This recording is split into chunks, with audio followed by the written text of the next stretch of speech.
నాకు ఫోన్లు చేసి నన్ను తిడుతున్నారు, బెదిరిస్తున్నారు. అరే నా కొడక, బొడ్డు కొవ్వు కలిసింది, పంది కొవ్వు కలిసింది, బాత్రూమ్ కెమికల్స్ కలిసింది, ఎందుకు చెప్పారు నువ్వు ఇదే కాదు ఇంకా కలిసి పలానా కలిసిందని కూడా చెప్పాలి అంట. నేను అది నా నోటితో అనలేను, ఎందుకంటే అది అన్యాయం అయితే. కానీ అది కూడా కలిసిందని చెప్పాలంట. నేను ఎవరు సార్ కాల్ చేసింది? అది ఎవరైంది ఆ నెంబర్ కూడా నేను లోకేష్ గారికి పంపాను. నేను పబ్లిక్ గా రివీల్ చేయలేను కదా కొన్ని, ఎందుకంటే అది ప్రైవసీ ఇష్యూస్. నేను లోకేష్ గారికి పంపి 3 రోజులు అయింది. ఏమన్నారు sir? No response, as usual no response. నేను చెప్పాను ఇట్లా తిడుతున్నారయ్యా నన్ను, ఇలా పలాంటి కలిసిందని చెప్పు అంటున్నారు. బాత్రూమ్ కెమికల్స్ కూడా సరిపోదట, గుడ్డుకోవు కలిసింది, పందుకోవు కలిసింది, బాత్రూమ్ కలిసింది, ఇంకా పలాంటి కలిసిందని నేను చెప్పాలట. నా మీద ఒత్తిడి తెస్తున్నారు చెప్పమని, బెదిరిస్తున్నారు, తిడుతున్నారు చెప్పమని నా లోకేష్ గారు చెప్పి 3 రోజులు అయింది. No response. కానీ ప్రాబ్లం ఒక్క పర్సన్ కాదే, 20 మంది ఫోన్లు చేసి 30 మంది ఫోన్లు చేస్తే నేను ఒక్క నెంబర్ పంపుతున్నా. మీరు ఎందుకని బహిరంగంగా ఈ పరిస్థితి ఎందుకు తెస్తున్నారు? కారణం ఏంటి? ముఖ్యమంత్రి బాత్రూమ్ కెమికల్స్ అన్నాక, హోంమంత్రి దాని వల్ల ఆరోగ్య సమస్యలు వచ్చింది అని అన్నాక, కింద జనం అనరా చెప్పండి? నేను మళ్ళీ 2 చేతులు జోడించి చెప్పేది, అయ్యా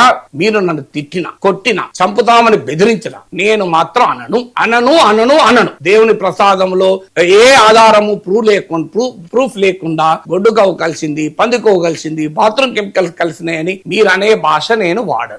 ప్రతిరోజు పత్రికల్లో వస్తే అయ్యా ఈ మాట వినదలుచుకోలేదు నేను అనను. మీరు నన్ను ఏం చేసుకుంటారో చేసుకోండి, మీరు ఏమి చేసినా నేను రెడీ. నేను మాత్రం అనవన్నను బెదిరిస్తున్నారు. ఆ బెదిరిస్తున్న వాళ్ళ నెంబర్లతో సహా నేను రాష్ట్ర మంత్రికే పంపాను. No response. నేను ఏం చేయాలి చెప్పండి? మరి వెంటనే వాళ్ళకి రెడ్ బుక్ రాజ్యాంగం అమలు కావాలి కదా వాళ్ళ విషయంలో. ఇలా నువ్వు అనడం ఏంటి, అలాంటి ఎందుకు ఫోన్ చేశావని అంటే ఓపెన్ గా నేను నెంబర్లతో సహా పంపుతున్నా కదా. ఇవాళ నేను ఎందుకు ప్రజలకు చెప్పాల్సి వస్తుంది అంటే, అయ్యా నాలాంటి వాళ్ళ పైన కూడా ఒత్తిడి పెరుగుతోంది. గోభాష, పాభాష, బాత్రూమ్ కెమికల్స్ ఇంకా ఏదో కలిసిందని చెప్పమని ఎందుకు చెప్తాను? నేను సచ్చినా చెప్పను, ఎందుకంటే అది లేదు కదా.